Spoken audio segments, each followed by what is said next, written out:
नमस्कार मित्रों, एस्ट्रो विद्या मंदिर के इस चैनल में आपका स्वागत है। आज हम 10 महाविद्याओं के बारे में आपको बताने जा रहे हैं, जिसमें सबसे पहली महाविद्या होता है माता भद्रकाली। काली का स्वरूप देवी की 10 महाविद्याओं में सबसे महत्वपूर्ण और अहम माना जाता है, जिनके स्वरूप विकराल होता है और बहुत ही उनके अच्छे और पॉजिटिव और नेगेटिव चीजें भी उसमें होती हैं। तो हमें भगवती काली की किस तरह से आराधना करनी चाहिए और काली का क्या महत्व है, आज के इस वीडियो में हम जानेंगे।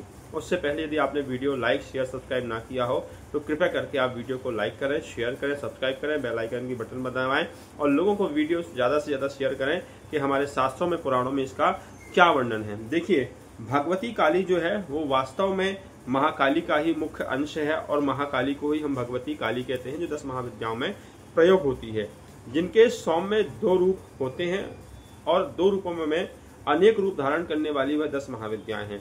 देवी भागवत के अनुसार भगवान शिव की शक्तियां हैं, ये जो अनंत सिद्धियां प्रदान करने में समर्थ हैं। महाकाली या काली की समस्त विद्याओं की आदि हैं।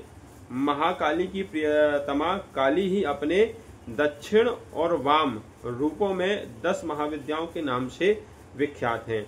एक तंत्र होता है जिसे बृहन्नी तंत्र कहते हैं। उसमें कहा गया है कि रक्त और कृष्ण भेद से काली ही 2 रूपों में प्रतिष्ठित है।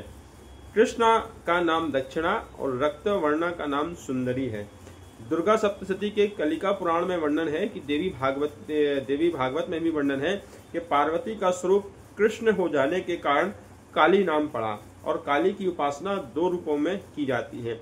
पहला तांत्रिक सिद्धि के रूप में की जाती है उपासना, और दूसरा भक्ति मार्ग के लिए की जाती है। जो लोग आप देख लीजिएगा जो तांत्रिक का काम करते हैं, तांत्रिक पूजा में करते हैं, उसमें वो काली के दूसरे स्वरूप की पूजा हो जाती है। और एक काली वो होती है जो भक्ति, उपासना और प्रेम की मूर्ति होती है, जिनमें करुणामयी, ममतामयी होती है, उसमें उस रूप की पूजा हो जाती है।